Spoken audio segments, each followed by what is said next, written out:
신구약 성경은 종종 믿는 사람의 행위를 열매로 비유합니다. 누가복음에도 열매의 비유가 몇 번 나오는데요. 3장에서 세례 요한은 회개에 합당한 열매를 맺으라고 촉구했고, 6장 43절 이하에서 예수님은 열매를 보면 그 나무가 무슨 나무인지 알 수 있다고 말씀하십니다. 13절 6절 이하에는 열매 맺지 못하는 무화과 나무의 비유가 나옵니다. 이 비유들에서도 열매는 그리스도인의 행위를 가리킵니다.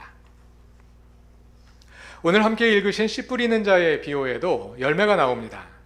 그러나 이 비유에서 열매가 가지는 함의는 조금 다릅니다. 씨를 뿌리는 사람이 씨를 뿌리러 나갔습니다. 어떤 씨는 길가에 떨어져서 밟히고 새가 쪼아 먹었습니다. 다른 씨는 돌밭에 떨어졌습니다. 싹이 자라났으나 물기가 없어서 말라버렸습니다. 또 다른 것은 가시덤불 위에 떨어졌습니다. 가시덤불이 함께 자라나 기운을 막아버렸습니다. 또 다른 것은 좋은 땅에 떨어졌습니다. 자라나 100배의 열매를 맺었습니다. 어떤 씨는 열매를 맺고 어떤 씨는 열매를 맺지 못합니다. 씨를 뿌린 후에 열매를 맺기까지는 오랜 과정이 필요합니다. 좋은 땅에 떨어진 씨만 그 오랜 과정을 잘 견뎌내고 결국 열매를 맺습니다. 비유는 그림으로 말하자면 연필로 그린 밑그림처럼 단순합니다. 거기에 색을 입히기에 따라 전혀 다른 그림이 나올 수 있습니다. 그래서 이단들이 비유를 좋아합니다. 비유는 단순해서 자기 마음대로 해석할 수 있는 여지가 많기 때문입니다. 그래서 우리가 비유를 이해할 때는 그 비유의 초점을 정확히 간파하는 것이 중요합니다. 비유의 초점을 벗어나서 지나치게 적용을 하게 되면 예수님이 말씀하신 의도를 벗어나서 전혀 엉뚱한 방향으로 가기 쉽습니다. 오늘은 누가복음 6장과 8장에 나오는 두 비유의 말씀을 함께 봉독했는데요. 6장 43절 이하의 비유에서 열매는 그리스도인의 행위를 비유합니다. 다 같이 43절을 읽어봅시다. 좋은 나무가 나쁜 열매를 맺지 않고 또 나쁜 나무가 좋은 열매를 맺지 않는다. 좋은 나무는 좋은 열매를 맺고 나쁜 나무는 나쁜 열매를 맺기 마련입니다. 그래서 우리는 열매를 보면 그 나무가 좋은지 나쁜지 알 수 있습니다. 다음은 44절을 다 같이 읽어보겠습니다. 나무는 각각 그 열매를 보면 안다. 가시나무에서 무화과를 거두어 들이지 못하고 가시덤불에서 포도를 따지 못한다. 열매는 그 나무가 무슨 나무인지를 알려줍니다. 나무에 무화과가 열려 있다면 그 나무는 무화과 나무입니다. 포도가 열려 있다면 포도나무입니다. 이 비유가 무엇을 뜻하는지 예수님은 이어지는 45절에서 분명히 가르쳐 주십니다. 45절도 다 같이 읽어봅시다. 선한 사람은 그 마음속에 갈무리해 놓은 선더미에서 선한 것을 내고 악한 사람은 그 마음속에 갈무리해 놓은 악더미에서 악한 것을 낸다. 마음에 가득 찬 것을 입으로 말하는 법이다. 행위는 마음의 표현입니다. 그러므로 행위를 보면 그 사람의 마음을 알 수 있습니다. 이 비유에서 열매는 그리스도인의 정체성을 보여주는 표지의 기능을 합니다. 열매를 보면 나무를 알 수 있듯이 그 사람의 행위를 보면 그 사람이 그리스도인인지 아닌지 알 수 있다는 것입니다. 예수를 믿는 것은 예수를 따라 사는 것입니다. 예수를 따라 사는 사람이 그리스도인이고 예수를 따라 살지 않는다면 그리스도인이 아닙니다. 이 비유는 모든 나무가 다 열매를 맺는 것으로 전제합니다. 우리의 현실에서는 열매를 맺는 나무도 있고 못 맺는 나무도 있죠. 이 비유는 모든 나무가 열매를 맺는다, 그걸 전제하고 하는 것입니다. 그래서 이 비유의 질문은 열매를 맺느냐 못 맺느냐가 아니라 무슨 열매를 맺느냐입니다. 좋은 열매이든 나쁜 열매이든 무화과이든 포도이든 나무는 열매를 맺는다고 전제하고, 그런 전제하에 열매를 보아서 나무를 알 수 있다고 말하는 것입니다. 그러나 씨 뿌리는 자의 비유는 다릅니다. 씨 뿌리는 자의 비유에서 어떤 씨는 자라나 열매를 맺지만 어떤 씨는 자라다가 그쳐서 열매를 맺지 못합니다. 그러므로 이 비유의 질문은 어떤 열매를 맺느냐가 아니라 열매를 맺느냐 못 맺느냐입니다. 앞의 비유에서는 열매에도 좋은 열매가 있고 나쁜 열매도 있지만 씨 뿌리는 자의 비유에서 열매는 좋은 것입니다. 좋은 것이라는 전제하에 어떻게 열매를 맺을 것이냐, 거기에 초점이 맞추어져 있습니다. 씨 뿌리는 자의 비유에서 그럼 열매는 무엇을 상징할까요? 누가복음 8장을 함께 읽어 나가며 질문의 답을 찾아보기로 합시다. 씨 뿌리는 자의 비유에서 씨를 뿌리는 자는 예수님 자신입니다. 그리고 8장 11절에서 말씀하시는 것처럼 씨는 그분이 선포하시는 말씀입니다. 비유에 나오는 네 가지 사례들은 말씀을 듣고 반응하는 네 그룹의 사람들입니다. 이와 같은 방식으로 씨 뿌리는 자의 비유는 예수님이 하나님의 나라를 선포하실 때 그 말씀을 듣고 반응하는 여러 종류의 사람들을 특징적으로 대표하여 보여줍니다. 그와 동시에 말씀을 듣는 우리는 우리 스스로를 돌아보며 나는 어느 사례에 속하는지 성찰하게 됩니다. 그 성찰의 핵심은 어떻게 듣느냐입니다. 18절을 다 같이 읽어봅시다. 그러므로 너희는 조심하여 들어라.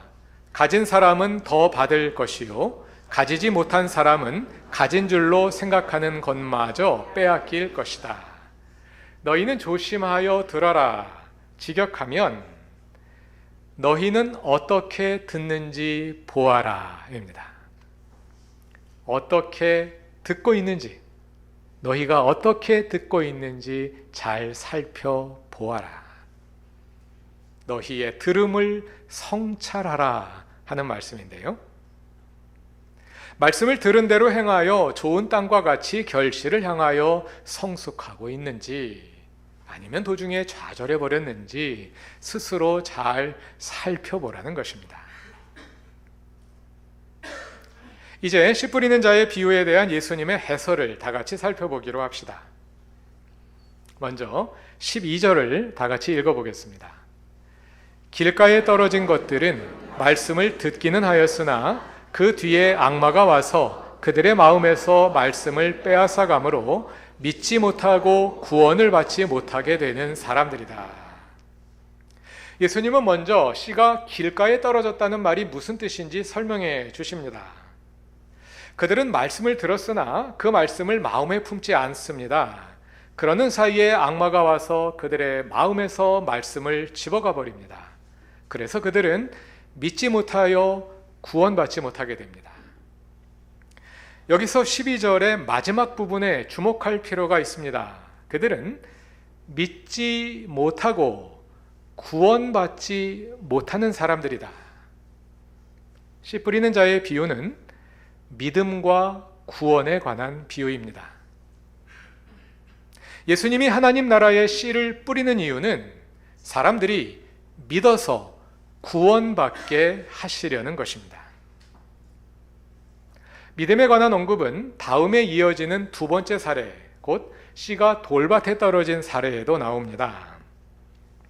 13절을 다 같이 읽어봅시다. 돌짝밭에 떨어진 것들은 들을 때에는 그 말씀을 기쁘게 받아들이지만 뿌리가 없으므로 잠시 동안 믿다가 시련의 때가 오면 떨어져 나가는 사람들이다. 두 번째 사례에 해당하는 사람들은 말씀을 기쁘게 받아들이지만 잠시 동안 믿다가 그만둡니다. 여기서 잠시 동안 믿는다는 말에 주목할 필요가 있습니다. 길가와 같은 사람들은 전혀 믿지 않는 사람들입니다. 그러나 돌밭과 같은 사람들은 잠시 믿다가 포기하여 열매를 맺지 못하는 사람들입니다. 뒤에 나오는 가시덤불도 이유는 다르지만 비슷한 사람들을 비유합니다. 잠시 믿다가 어떤 연유로 해서 결실을 하지 못하는 거죠. 이처럼 이 비유에서 씨가 싹을 틔우고 성장해가는 과정은 곧 믿음이 성장하는 과정을 말합니다. 그럼 열매는 무엇을 가리킬까요? 열매는 구원을 가리키겠지요. 길가와 같은 사람들은 믿지 못하여 구원에 이르지 못하는 사람들입니다. 그와 정반대되는 사례가 좋은 땅에 떨어진 씨와 같은 사람들인데요. 그들은 믿음으로 구원에 이르는 사람들입니다. 그 믿음으로 구원에 이르는 과정을 비유적으로 어떻게 해설했는지 15절을 다 같이 읽어보겠습니다. 그리고 좋은 땅에 떨어진 것들은 바르고 착한 마음으로 말씀을 듣고서 그것을 굳게 간직하여 견디는 가운데 열매를 맺는 사람들이다. 여기서 바르고 착한 마음으로 말씀을 듣고 굳게 간직하는 것이 믿는 것입니다. 그리고 열매를 맺는 것이 구원에 이르는 것입니다. 그러니까 씨 뿌리는 자의 비유에서 열매는 구원을 상징합니다. 그럼 씨 뿌리는 자의 비유에서 열매는 우리의 행위와는 관계가 없을까요? 물론 관계가 있습니다. 그러나 논리상으로는 간접적으로 관련됩니다. 왜냐하면 이 비유에서 행위는 우리의 믿음에 포함되기 때문입니다. 믿는 것은 곧 행하는 것입니다. 좋은 땅에 떨어진 씨와 같은 사람들이 바르고 착한 마음으로 말씀을 듣고서 굳게 간직하여 견뎌내는 것이 예수를 믿는 것인데요. 그것은 예수님 말씀대로 사는 것을 그렇게 표현한 것이죠. 그래서 씨 뿌리는 자의 비유에서 바로 연결되는 19절 이하에서 예수님은 자신의 가족들이 찾아왔다는 소식을 듣고 말씀하십니다. 21절을 다 같이 읽어봅시다. 예수께서 그들에게 말씀하셨다. 하나님의 말씀을 듣고 행하는 사람들이 나의 어머니요 나의 형제들이다. 하나님의 말씀을 듣고 행하는 사람이 예수님의 가족입니다. 여기서 예수님의 가족이 된다는 말은 구원받은 하나님의 자녀, 하나님의 백성이 된다는 뜻입니다. 누가 구원을 받아 예수님의 가족이 될까요? 하나님의 말씀을 듣고 행하는 사람이 구원을 받습니다. 씨 뿌리는 자의 비유는 하나님 말씀을 듣고 행하여 구원에 이르는 사람들과 그렇지 못한 사람들을 비교하여 보여주는 것입니다. 씨 뿌리는 자의 비유에서 첫 번째 사례에 해당하는 사람들, 곧 길가에 떨어진 씨와 같은 사람들은 말씀을 듣고도 전혀 믿지 않는 사람들을 비유합니다. 우리는 그래도 예수를 믿고 주님 말씀대로 살고자 나름 노력하는 사람들이므로 첫 번째 사례에는 속하지 않을 것입니다. 예수님이 기대하시는 것은 우리가 네 번째 사례, 곧 좋은 땅과 같은 사람들이 되는 것일 텐데요. 거기까지 나아가기 위해서는 반드시 거쳐야 할 과정이 있습니다. 그것은 예수님이 15절에 말씀하시는 것처럼 말씀을 굳게 간직하고 견뎌내는 것입니다. 그런데 우리가 살아가다 보면 말씀을 간직하지 못하도록, 견뎌내지 못하도록 우리를 방해하는 요인들이 있습니다. 돌밭에 떨어진 씨와 가시덤불에 떨어진 씨가 바로 그러한 사례들인데요. 먼저 씨가 돌밭에 떨어진 경우를 생각해 봅시다. 13절을 다시 다 같이 읽어보겠습니다. 돌짝밭에 떨어진 것들은 들을 때에는 그 말씀을 기쁘게 받아들이지만 뿌리가 없으므로 잠시 동안 믿다가 시련의 때가 오면 떨어져 나가는 사람들이다. 돌밭에 떨어진 씨는 잠시 동안 믿다가 시련이 찾아올 때 굴복하는 사례를 가리킵니다. 이어서 14절도 다 같이 읽어봅시다. 가시덤불에 떨어진 것들은 말씀을 들었으나 살아가는 동안에 근심과 재물과 인생의 향락에 사로잡혀서 열매를 맺는 데에 이르지 못하는 사람들이다. 가시덤불에 떨어진 것은 살아가는 동안에 근심과 재물과 인생의 향락 때문에 결실하지 못하는 경우입니다. 여기서 재물로 번역된 헬라어 플루토스는 부와 풍요를 가리키는 말입니다. 영어 성경을 보시면 대다수의 번역본들이 이 단어를 riches 이렇게 번역하신 것을 보실 것입니다. 풍요를 가리키는 말입니다. 씨가 돌밭에 떨어진 사례와 가시덤불에 떨어진 사례는 모두 말씀을 들은 후에 잠시 동안 믿다가 어떤 장애로 인해 더 나아가지 못하고 포기하는 사람들을 가리키는데요. 전자는 너무 힘들어서 믿음을 포기하는 경우이고 후자는 인생이 너무 편해서 믿음이 시들어버리는 경우입니다. 어떤 사람은 인생이 너무 각박해서 견뎌내지 못하고 좌절해버립니다. 반면에 어떤 사람은 인생이 너무 잘 풀려서 풍요와 쾌락에 길들여져 버립니다. 그동안 경제가 급속도로 발전하고 삶의 여건이 몰라보게 좋아져서 한국은 지구상에서 가장 잘 사는 선진국 가운데 하나가 되었습니다.